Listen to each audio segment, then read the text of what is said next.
Have you ever laid in bed, staring at the ceiling, begging your mind to stop spinning? Have you ever longed for just one night of deep, uninterrupted peace, but instead found yourself replaying conversations, worries, regrets? So, you are not alone. And this video might just be what your soul has been searching for. Because what you're about to experience isn't just a collection of bedtime stories. These are timeless Zen parables, passed down through centuries, each one holding a quiet key to inner peace. And here's the surprising part. You don't need to be a monk. You don't need years of meditation practice. All you need is a moment of stillness and a willingness to listen. Tonight, we'll journey through tales of empty boats, fierce tigers, broken teacups, and master archers. You'll discover how a simple shift in perception can dissolve your stress, and how the path to peace may lie exactly where you are. Let me tell you a quick story. Years ago, I was drowning in anxiety. Every night felt like a battle against my own thoughts. Then, one night, I stumbled upon a Zen story, just a short parable. But something about it pierced through the noise in my head. And for the first time in a long while, I felt still. That story didn't change my life overnight, but it gave me a doorway. And now I want to open that doorway for you. If any part of this feels familiar, if you've ever whispered, "I just want to feel calm again," then leave a herb in the comments. I'm right here with you. Now let's begin with the first story. The restless mind. Why peace feels so distant. There's a certain kind of exhaustion that sleep can't fix. It's the weight of a restless mind. The one that keeps spinning even when your body is still. Thoughts loop, worries stack, and no matter how soft the pillow, peace feels impossibly far away. But have you ever stopped to wonder, why is it so hard to feel calm?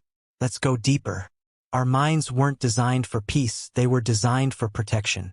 Long ago, when danger meant survival, our ancestors needed a brain that could scan for threats and react fast. That same brain is still running the show. Only now, instead of wild animals, it reacts to deadlines, texts left on read, what someone said at lunch, or what might go wrong tomorrow. And when there's no clear danger, creates one. That's why lying in bed can feel like a battlefield. Your mind doesn't know how to turn off, because it thinks staying alert is keeping you safe. But in reality, it's draining you. Here's something most people never realize. Peace doesn't come from solving everything. It comes from no longer needing to. When we finally stop believing every thought, stop chasing every worry, something quiet awakens within us. Have you noticed how children sleep?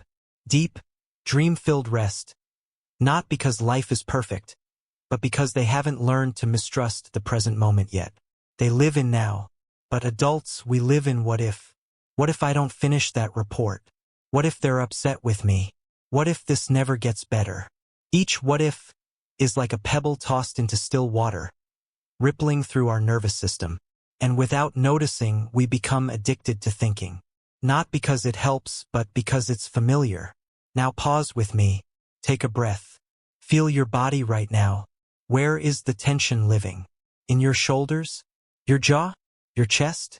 Just noticing it is the beginning of softening it. Zen doesn't teach us to fight our thoughts.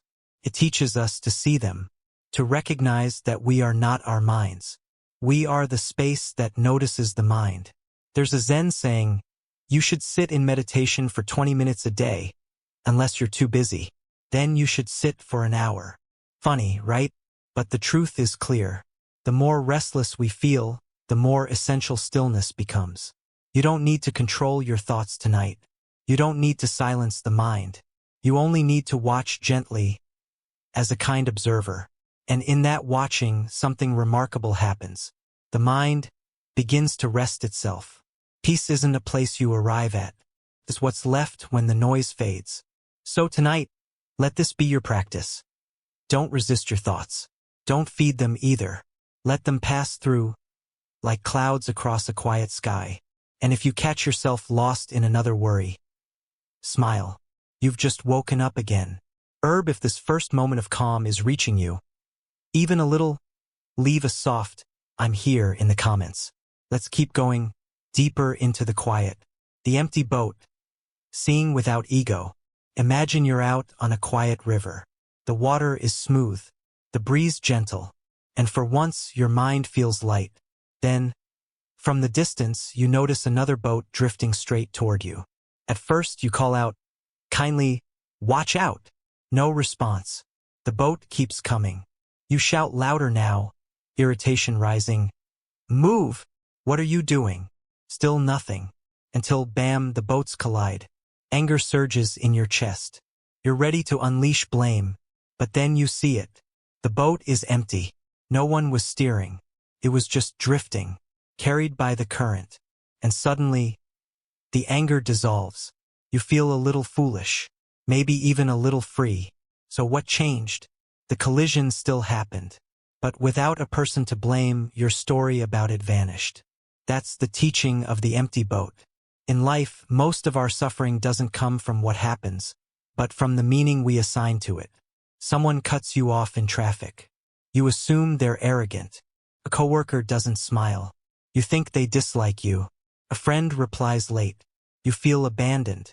But what if it was never about you? What if it was just an empty boat? Zen Buddhism tells us that this pain, the sting of insult, the fire of anger, comes not from events, but from our ego's need to protect a fragile self-image. The ego says, "I matter. I must be respected. I must be seen." And so when life bumps into us, we take it personally, even when it isn't. But here's the powerful truth. Most boats are empty. The barista who seemed cold might be going through heartbreak. The driver who honked might be rushing to the hospital. The stranger who judged you, maybe they were judging themselves. And you can choose to pause, to see not just the surface, but the current underneath. This doesn't mean you never stand up for yourself. It means you stop letting invisible stories steal your peace. You stop handing your inner world to everyone who bumps into you. So tonight, think back. Was there a moment today where you reacted? Maybe with hurt or irritation. Can you revisit that moment now and see if it was just an empty boat? Feel how different it lands in your body when you stop assigning blame. The tension softens. The story unravels. And what's left is space. Peaceful, spacious clarity. Buddha said, "You will not be punished for your anger. You will be punished by your anger." Let's not carry that punishment one night longer. Let the boats drift. Let the stories pass. Let yourself rest. If this story helped lighten something in you, leave a boat emoji, canoe, or share. When was the last time you mistook an empty boat? The monk and the tiger. Savor the strawberry. Picture this. A monk is walking alone along a narrow mountain path. The air is crisp. The trees sway gently. Then suddenly a roar. A tiger bursts from the forest, eyes locked on him. He runs, heart pounding, breath short, fear rising. He reaches a cliff, sees a vine, and without thinking, he grabs it, swinging himself down over the edge. But just as relief begins to come, he looks down. Another tiger waits at the bottom. Nowhere to climb, nowhere to fall, suspended between danger above and death below. And in that moment, dangling between fear and hopelessness, he notices a single, wild strawberry growing from the cliffside. Bright red, perfectly ripe. He plucks it, takes a bite, and smiles. That strawberry was exquisite. That one taste, sweet, fresh, complete, became his entire world. Not the tigers, not the fear, just the strawberry. This story sounds simple, but it holds a truth we forget every day. Life is always offering strawberries, but we're too busy running from tigers, past and future, to notice. The tiger above is your past. Regret, shame, what you wish you hadn't said, what you wish hadn't happened. The tiger below is your future.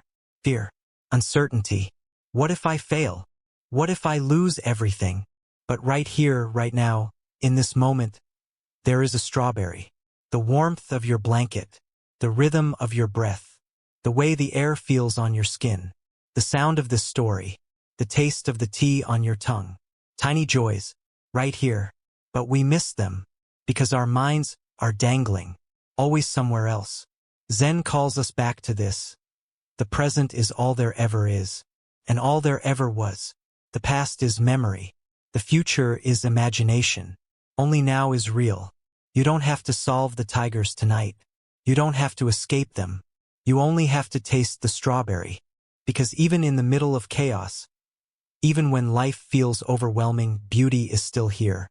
The Buddha said, "Do not dwell in the past. Do not dream of the future. Concentrate the mind on the present moment." That's not just a quote. It's a path. So tonight, ask yourself, what strawberry can I savor? Right now? Maybe it's your breath. Maybe the softness of this silence. Maybe just the gift of still being here. If this story gave you a moment of peace, tell me below. What's your strawberry tonight? 2 arrows. Stop hurting yourself twice. Let me ask you something. Have you ever gone through something painful and then found yourself thinking about it nonstop? Like a loop that just won't stop playing? The harsh words you heard. The mistake you made. The moment you wish you could erase. So, the Buddha has a story for you. One day, he sat with his students and asked, "If a person is struck by an arrow, is that painful?" They nodded. "Yes, of course." "And if they are struck by a second arrow, right after the first, what then?" They answered, "That would be even worse." The Buddha smiled gently and said, "The first arrow is the pain life gives us. The second arrow is the pain we give ourselves. You see, the first arrow is inevitable. Loss, rejection, illness, failure. Life will bring its moments of pain. That's part of being human. But the second arrow, that's optional. It's the overthinking, the self-judgment, the guilt, the shame, the endless mental replay of what went wrong. The first arrow says, "That hurt." The second says, "Why did I let it happen? I'm so stupid. This always happens. I'll never be okay again." And just like that, we suffer twice, and sometimes 3 times. For 100, we become the source of our own suffering. Why? Because the mind loves to fix things. And if it can't fix, it replays. But peace doesn't come from figuring it out. Peace comes from letting go of needing to. Zen teaches that much of our suffering comes from identification. We don't just feel pain, we become it. We don't say, "There is pain." We say, "I am broken. I am wrong. I am not enough." But what if you could watch your pain without becoming it? What if you could feel sadness without falling into despair? What if you could sit with discomfort without letting it define you? That's the practice. To notice the second arrow as it's coming. To say gently, "Ah, I see you, but I choose not to add more pain." It's not denial. It's discernment. Tonight, as you rest, can you reflect on a moment where life gave you a first arrow? And then, can you see the second? Can you feel how you added to your own suffering? Not to blame yourself, but to realize you have a choice. You don't have to shoot the second arrow. You don't have to keep reliving what hurt you. The wound can heal faster when we stop reopening it. The Buddha said, "Pain is inevitable. Suffering is optional." Tonight, let that truth settle. Let it soften your heart. Let yourself off the hook. You've carried enough. If this story helped you put down a second arrow, even for a moment, let me know below. Or just leave a simple dove. You're healing. Even now, the mustard seed, grief is shared. Grief has a way of making us feel alone. When someone we love is gone, when something we cherished slips through our fingers, it can feel like the world has moved on while we remain frozen in sorrow. But one ancient story reminds us, even in our darkest moments, we are not alone. This is the story of Kisa Gautami. She was a young mother in ancient India, kind and devoted, but her life shattered when her only child became ill and died. Unable to accept the loss, she cradled the lifeless body in her arms and went door to door, begging for help. "Please, is there anyone who can bring my son back?" House after house, people turned her away. Some looked at her with pity. Others avoided her completely. Finally, someone said, "Go to the Buddha. Maybe he can help."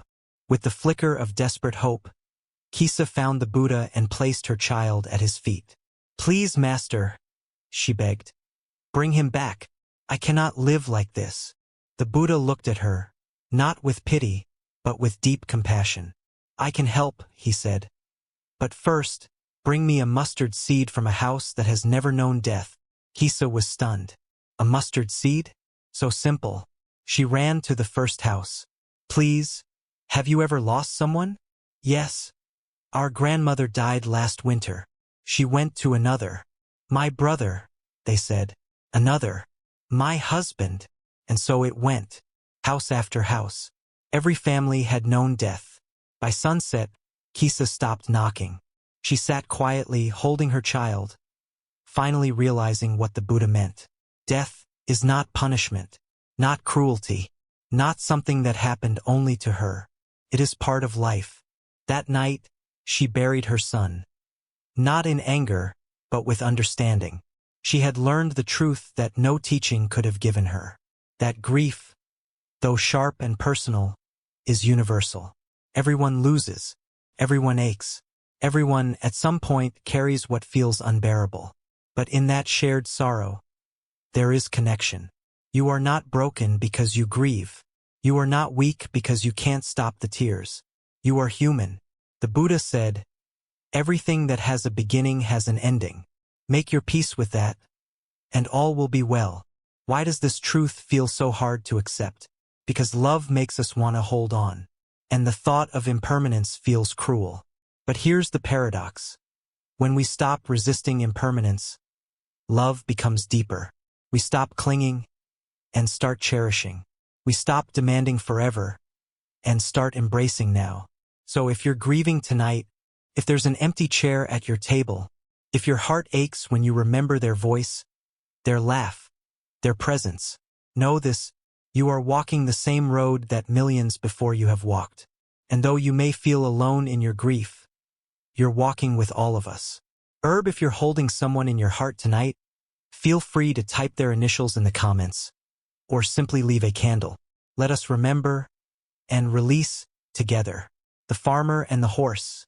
Embrace maybe. Once, in a quiet village, lived a humble farmer. He had one horse, a small field, and a peaceful life. Nothing extravagant, but enough. One morning, the horse ran away. The neighbors rushed in, full of concern. What terrible luck, they cried. How will you plow your field now? The farmer simply said, maybe. A few days later, the horse returned, bringing with it 3 wild horses. Again, the neighbors came running. What amazing luck, they exclaimed. Now you have 4 horses. The farmer smiled. Maybe. The farmer's son began training the wild horses. But one of them threw him off violently. He broke his leg. Oh no! The neighbors gasped. Such bad luck. The farmer? Maybe. Weeks later, war broke out. Soldiers came to the village, drafting all young men to fight. But the farmer's son, with his broken leg, was left behind. Now the neighbors said, how fortunate your son wasn't taken. And the farmer simply replied, maybe. That one word holds the key to freedom. Maybe. Not because the farmer didn't care, but because he understood something we often forget. We don't know how life will unfold. What seems like a curse may become a blessing. What feels like the best thing ever might unravel tomorrow. We're so quick to label events, good or bad, success or failure, but life doesn't work in straight lines. Zen Buddhism teaches equanimity, a kind of steady calm. Not because life is easy, but because we stop riding its emotional roller coaster. Instead of resisting, we meet each moment with curiosity. Instead of reacting, we pause and breathe. Instead of clinging to control, we whisper, maybe, and let life show us what it has to teach. Think back to your own story. Was there a moment you were devastated, only to later see it brought unexpected growth? Or a time you were celebrating, but the joy didn't last? This is not cynicism. It's wisdom.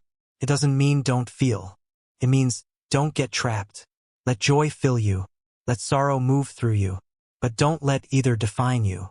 Because the truth is, everything changes. And in that change is possibility. Tonight, try this. As you think about what's worrying you, what you think went wrong, or even what seems too good to lose, Try saying softly, maybe. Feel how it loosens your grip, how it opens your breath, how it makes space for something unexpected. The Buddha said, "Do not overrate what you have received, nor envy others. He who envies does not obtain peace of mind." Peace begins where judgment ends.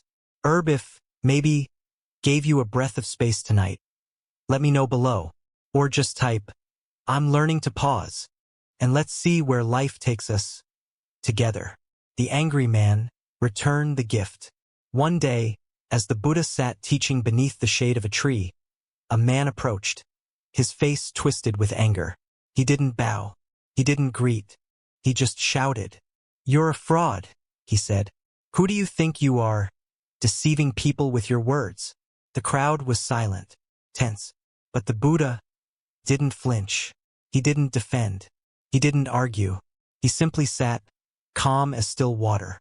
The man grew louder, redder, furious at the Buddha's silence. Finally, exhausted, he asked, "Why won't you answer me? Don't you care what I think?" The Buddha looked at him gently and said, "If someone offers you a gift, and you decline to receive it, to whom does the gift belong?" The man blinked, confused. "Well, it still belongs to the one who offered it." The Buddha nodded. "And so it is with your anger. I do not accept it. It is still yours. That is freedom. Because here's what we forget. You don't have to accept every emotional gift someone throws your way. Just because someone's angry doesn't mean you have to be. Just because someone's hurtful doesn't mean you have to carry it. Most of us spend our lives reacting automatically. Someone criticizes us, we get defensive. Someone ignores us, we feel unworthy. Someone lashes out, we absorb it. But what if you didn't? What if you returned the gift? Zen doesn't teach passivity. It teaches presence. It asks, can you stay with yourself? Even when someone else loses themselves, can you stay anchored? The Buddha said, holding on to anger is like grasping a hot coal with the intent of throwing it at someone else. You are the one who gets burned. And yet we hold on, because we think anger gives us power. We think silence makes us weak. But the Buddha's silence wasn't weakness. It was mastery. True strength is not how loud you are. It's how steady you remain. So tonight, ask yourself, whose gift have you been carrying? A rude comment? A betrayal? A moment from years ago that still stings? Can you set it down? Can you decline to receive what was never yours to carry? This doesn't mean you tolerate abuse. It means you reclaim your space, your mind, your peace. You say, I see your pain, but I don't need to make it mine.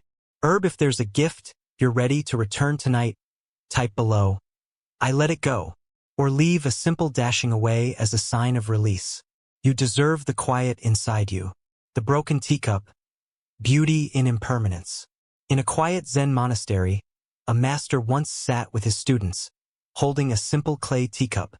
It was unremarkable to look at, plain, earthy, perfectly rounded. He gazed at it for a long while, then said softly, "This teacup is already broken." The students looked at each other, confused. One finally spoke, "But master, it's not broken. It's perfect. There's not a single crack." The master smiled and placed it gently on the table. "Yes, but in my mind it is already broken.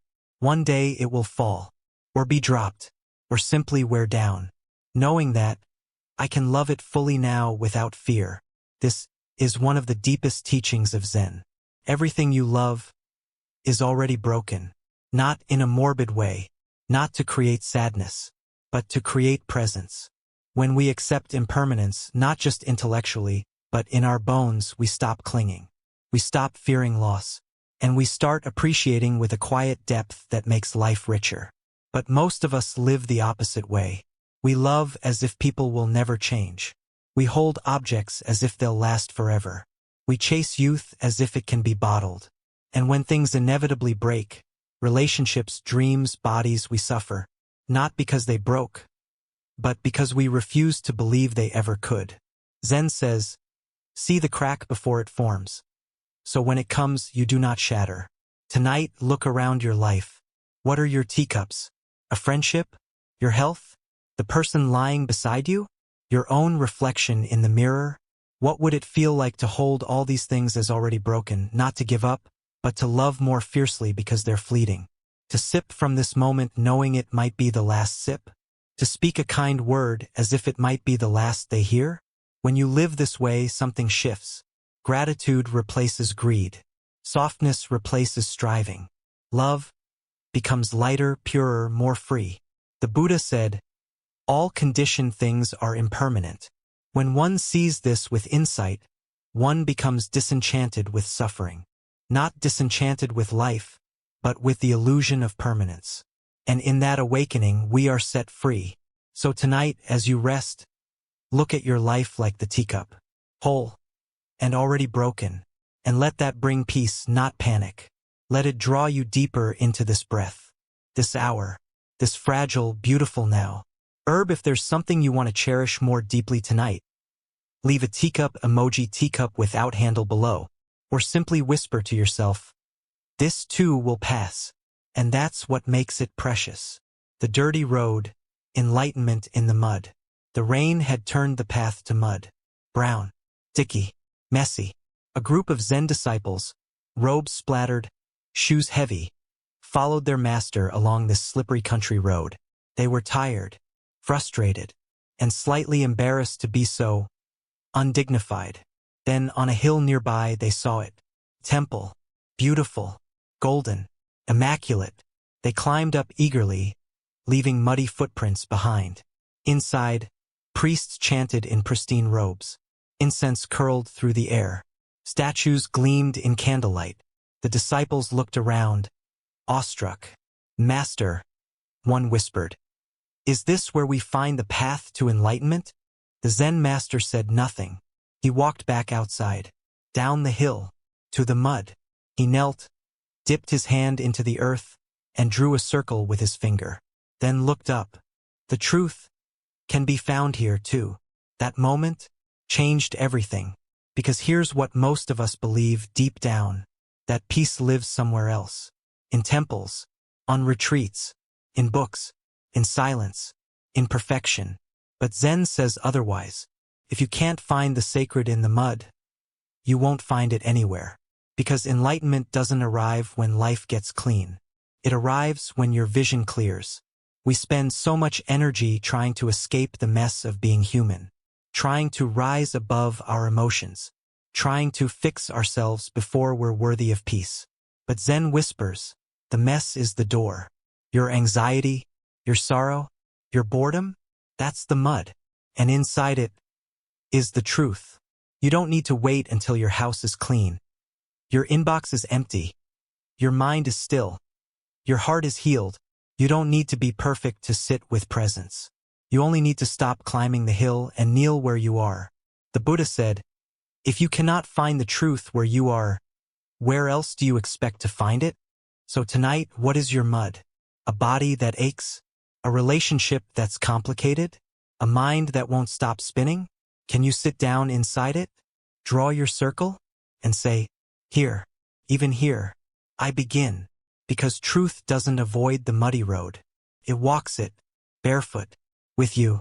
If this story helped you see your mud differently, leave a print emoji paw prints, or share what messy part of life you're learning to meet with grace. The master archer, the secret of presence. He was known across the land. The master archer. His arrows never missed. Nobles praised him. Warriors envied him. The emperor himself sought his presence. But when a young, ambitious student came to learn his secret, the master said only this, meet me at the cliff at dawn. The next morning the boy arrived, bow and arrows ready. The master stood calmly at the edge. Behind him, a chasm hundreds of feet deep. Without a word, he stepped forward, drew his bow, and fired. The arrow soared straight, landing exactly where he aimed. Now you, the master said. The student hesitated. He stepped forward, but not too close. Hands shaking, breath fast, knees soft. He lifted his bow, but couldn't release. I can't, he said. I'm too scared. What if I fall? The master nodded. That is the difference between us. When I shoot, there is no I, no fear, no audience, no outcome. There is only the arrow and the moment. That's not just a lesson about archery. It's a lesson about life. Because most of us live divided. Part of us doing the task, another part worrying, another part watching ourselves, another thinking what others think. But Zen asks, can you live undivided? Can you wash the dishes only washing? Can you breathe only breathing? Can you speak, or rest, or create, with nothing else in your mind? This state has a name in Zen Mushin. No mind. It's not emptiness. It's presence. Total presence. It's the moment when music plays through the musician. When the painter becomes the brush.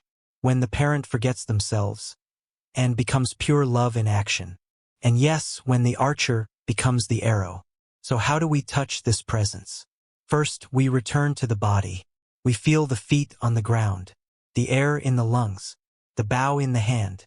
Then we let go of outcome, of doing it right, of being impressive, and we simply give ourselves completely to the moment. The Buddha said, just as a solid rock is not shaken by the storm, the wise are not moved by praise or blame.